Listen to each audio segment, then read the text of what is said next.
situation between Jorge and Tommy Sosa? Masaya kami sa progress namin. We're happy with the way we're able to get the team ready.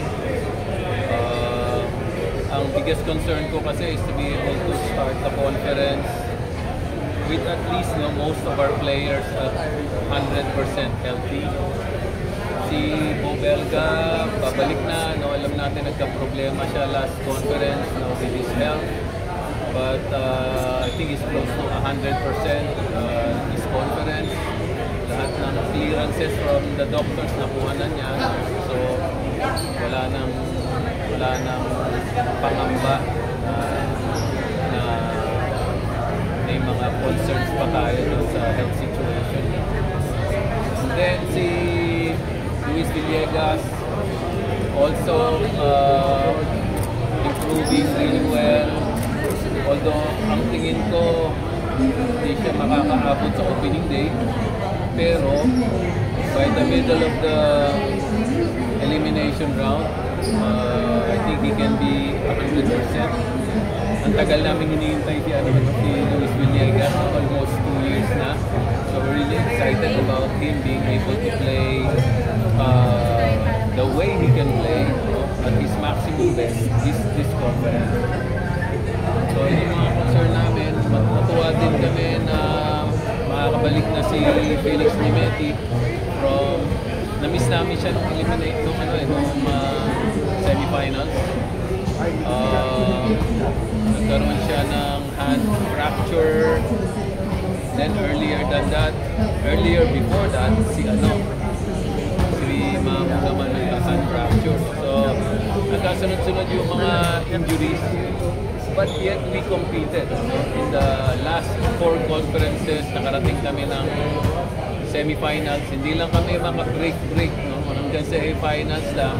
Parati namin nakakatapat, napakalakas na team. Madalas yung TNT. We can't get over that hump. But we feel na itong conference na to, mas nakahanda kami. Ang laking bagay sa amin ni Stanley Pringle na parang gumagaling yung mga nasa paligid niya. I think that's what Stanley brings. He's able to make players around him better, and he can also mentor our younger guards. Yung mga bata namin, mga gwardiya, maraming matututunan sa kanya. And then we have a closer. We have a lot of games. I feel we could have won dun sa end game or dun sa clutch situations. You need somebody like a Stanley Pringle to get you over, and the other guys can learn from that. May pasa niya yan, it's mga ibang kasama niya. So the future looks bright for our team. Yung mga tinraft lang namin, hindi pa makakapaglaro kasi may mga obligations pa sila, may mga commitments pa sila sa ibang teams at sa ibang leagues. But I feel we have a good team already as we have it right now, and we can compete with the best teams in the league.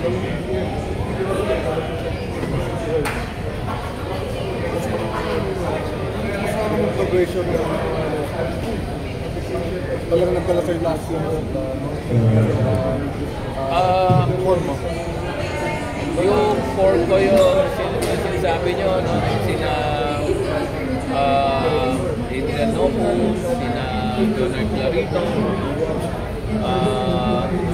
walang problema. I think they're even better. Siyempre, habang tumatagal, nagkaka-experience sila, nahahasa pa sila, naintindihan na nila yung competition, yung gaano magaling yung mga ibang teams na nakakalaban namin, lalo pag dumating ka na ng playoffs. I think that experience gives them a better understanding of what it takes to be able to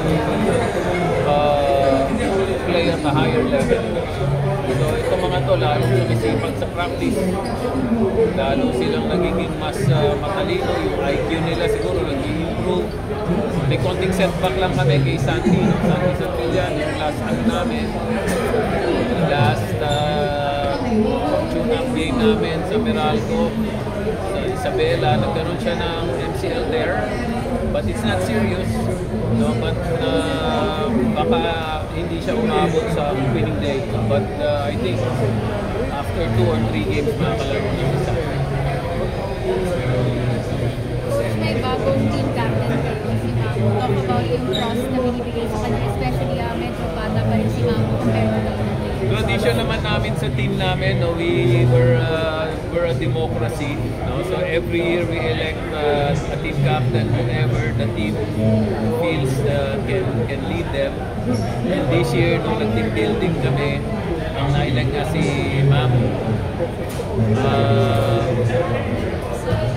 It's the younger generation now, no, that's taking over. Kasi si Bo at saka si Gabe, nag-give way na sa sinabi nila na kailangan ipasa na nila yung torch sa mga younger generation. So hindi na sila nag-participate or they abstained or they recused themselves, no, from being elected. So napasa natin sa mga bata. Ang napili nila ay si Gian Kuyak, and then ang assistant team captain namin is si Kayla. So ito yung mga bagong dugo, bagong breed ng mga players. And we trust in them just like their teammates trust in them. Si Mamo naman dati nang naging team captain niya ng Ateneo. Yun nga lang yung time na natalo sila sa championship. Pero hindi naman siguro ganun mangyayari sa amin. Pero the mere fact na naipasa na yung torch sa mga bata, that means itong generation na to, itong grupo na to, they're willing to take on the challenge and they will face that challenge head on. Coach, do you feel like mukhang mahirap din magiging path to return to the semifinals with the way Convergence improved and the other teams? Yeah, very good observation. No?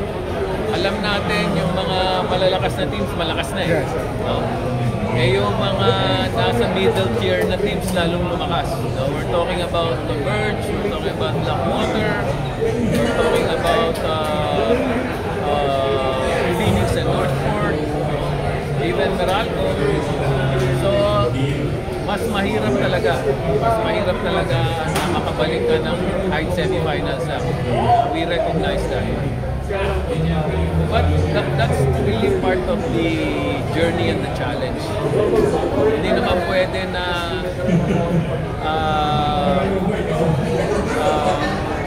you get to that level dahil humina yung ibang teams. So, kung lumalakas yung ibang teams, kailangan rin maghanap ng paraan para ikaw din mag-improve. And yun nga, part of that is really beefing up our lineup with sina Stanley, getting our injured players back 100%, getting to know the system better and running it efficiently. Kasi yung mga iba, talagang game changers yung mga ano nila, yung mga dinagdag nila sa team. So, yung masasabi natin, high impact na players. So, we have to step up to the challenge. Mas mahirap, pero ang tingin ko kaya pa rin.